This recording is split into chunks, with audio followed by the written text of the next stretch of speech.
मुख्यमंत्री सुखविंदर सिंह सुक्खू ने विधानसभा सत्र के आखिरी दिन कहा कि अगस्त माह में हिमाचल प्रदेश को भारी आपदाओं का सामना करना पड़ा, जिससे राज्य को गंभीर नुकसान पहुंचा है। उन्होंने बताया कि प्रदेश को आपदाग्रस्त राज्य घोषित किया गया है और केंद्र सरकार को राष्ट्रीय आपदा घोषित करने के लिए प्रस्ताव भी भेजा गया है, ताकि हिमाचल को विशेष राहत पैकेज मिल सके। मुख्यमंत्री ने विपक्ष से भी इस विशेष राहत पैकेज को केंद्र से दिलाने में सहयोग करने की अपील की है। उन्होंने कहा कि सरकार विपक्ष के नेतृत्व में दिल्ली जाने को तैयार है, ताकि राज्य को जल्द से जल्द सहायता मिल सके। सीएम सुक्खू ने जानकारी दी कि जिन लोगों के मकान आपदा में पूर्णतः क्षतिग्रस्त हुए हैं, उन्हें संशोधित आपदा राहत मैनुअल के तहत 7 लाख रुपए की आर्थिक सहायता दी जाएगी। उन्होंने यह भी बताया कि सरकार संसाधनों को जुटाने के प्रयासों में जुटी हुई है और इसके सकारात्मक परिणाम सामने आ रहे हैं। इसके साथ ही मुख्यमंत्री ने यह भी स्पष्ट किया कि पंचायत चुनाव अपने निर्धारित समय पर ही कराए जाएंगे और इन्हें टालने की कोई योजना सरकार की नहीं है। मुख्यमंत्री के इस बयान से साफ है कि सरकार आपदा राहत के लिए गंभीर प्रयास कर रही है और विपक्ष से भी सकारात्मक सहयोग की अपेक्षा रखती है। हिमाचल के इतिहास में सबसे लंबा मानसून सत्र चौथा था और निश्चित तौर पर माननीय अध्यक्ष महोदय ने बड़ी विनम्रता से सभी पक्षों को रखा।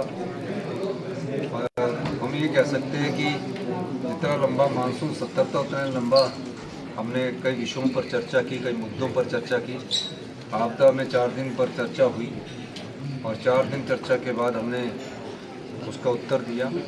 प्रदेश में पिछले 2 दिनों से भयंकर प्रदेश को हमने विधानसभा में हिमाचल प्रदेश को आपदा राहत प्रदेश घोषित किया है और आपदा में अब हम एकजुटता से पूरी हमारी कैबिनेट, हमारे विधायक, सभी से हम अनुरोध करेंगे कि इस आपदा की घड़ी में सभी जनता के साथ, हिमाचल प्रदेश की जनता के साथ खड़े हैं। मैं हिमाचल प्रदेश के आपदा प्रभावित परिवारों को एक आश्वासन देना चाहता हूं कि जैसे ही आपदा खत्म होगी, आपदा खत्म होने के बाद जिनके मकान उजड़ गए हैं उन घरों को हम बसाएंगे और प्रत्येक घर बसाने के लिए 7 लाख रुपए की सहायता देंगे और घर जो के अंदर का सामान जो बह गया उसके लिए भी इस बार हम 70,000। पशु बह गए हैं, उनके पशु के लिए हम 55,000 रुपया गाय और भैंस का और भेड़ बकरी का 9,000 रुपया देंगे। जो किराए के अधीन है उनकी बिलोंगिंग्स हुई है और जिनका आंशिक रूप से घर टूटा है उसके लिए भी देंगे। प्रदेश की आर्थिक फिर भी हिमाचल प्रदेश के आपदा प्रभावित परिवारों के लिए पैसे की कोई कमी नहीं रखी जाएगी। हमारा उद्देश्य है कि बारिश खत्म हो जाए, जहाँ बागवानों का सेब फंसा है उस सेब को हम निकालने की दृष्टि से मशीनों को आगे भेजें और निश्चित तौर पर ये सब जो आपदा, ये ग्लोबल वार्मिंग का असर आप शब्दों में समर्थन कर रहे हैं।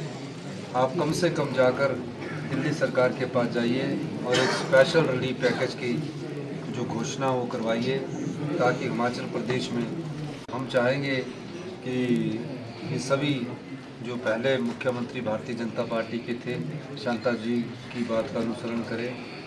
अगर आपके नेतृत्व में कांग्रेस विधायक दल ने जाना तो हम उसमें भी जाने के लिए तैयार है। अगर आपके आपदा प्रभावित परिवारों के लिए आप खुद जाना चाहते हैं तो मेरा अनुरोध रहेगा कि आप एक हमें स्पेशल रिलीफ पैकेज तुरंत प्रभाव से दिलाइए।